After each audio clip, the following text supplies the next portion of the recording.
So, today we're going to discuss thirds and sixes. Now, the reason we call these thirds and sixes, even though if you were to condense the notes or switch the order, they are actually very similar. So the example I'll give you real quick here before we get into the progression of them is in the key of G.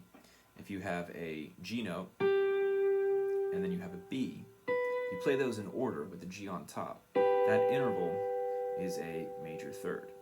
Now if you were to take that B note and play that on the bottom, and then you were to play a high G, that interval now is a sixth because of where that B is.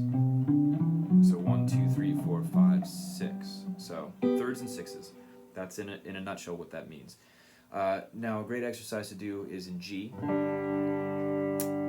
With thirds first is to start either over this sound, so that would be an F sharp and a D, or to start with a G and then an E, which sounds kind of like an E minor, because that E minor third interval. We'll go ahead and start there, that way we start on the root note. And the idea is to take that root note, follow that all the way up through the major scale, and then you add the third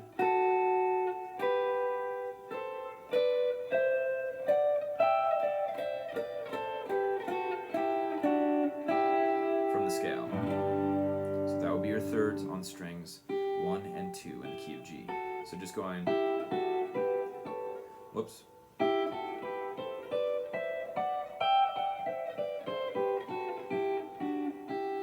Now that can seem even overwhelming, just going up and down and up and down. So the key here is to do short bursts, so smaller runs. So like here. Then G. Then you could add one. That was the wrong interval, but you get the right idea. So just come up with a pattern that you like and go back to the chord. The other option here is to set a loop and play that loop, and then just do then back down. And then you just keep going over that pattern. Pay attention to what fingers you're using for certain intervals. That's the other thing that's helped me over the years is generally, not all the time, even in this example, I'm switching fingers between these guys, but most of the time how I remember it is I'm using my first finger and my third finger for the minor third sound. For the major third sound, I'm using my first and second fingers. But when I go past the 12th fret, for some reason, this feels easier to do. So it really just kind of depends. I have kind of my own way, just like a lot of guitar players, of past a certain point I changed fingers, mainly because of the frets shrinking in size, so other positions feel more natural. So now the idea for sixes is the same. You would just start with that major third and then a G, so B,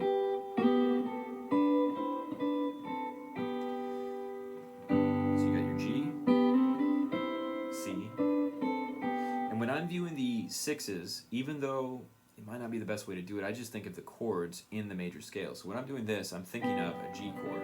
When I'm going to here, I'm thinking of an A minor 7. When I'm going to here, I'm thinking of this. So how I think about this is really through doing the chord shapes themselves. And that's actually what keeps me in time and in the right key. And like I told you earlier, just hearing that song, Brown Eyed Girl, that was where I first became aware of that pattern. And I would go...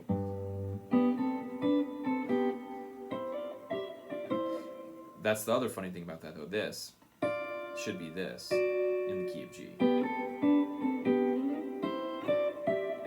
But because it's Brown Eyed Girl, they go to that chord.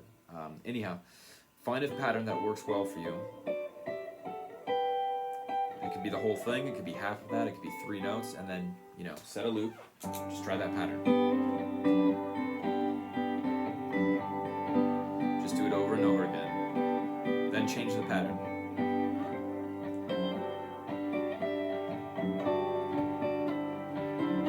Mess around basically until you come back to home base. The idea is to do something that's your home, that's your G sound, and then just do something that goes off for a little bit and come back to home. So those are sixes and thirds, and some other examples really would just be in different keys. So that would be like doing it in the key of A, the same thing.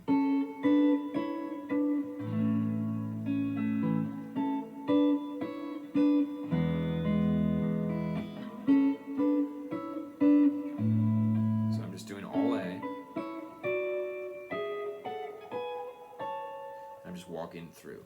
The hardest one will probably be to do the whole stretch from octave to octave, but if you can get that down, it's not as intimidating as it seems. So anyways, I hope all those things help.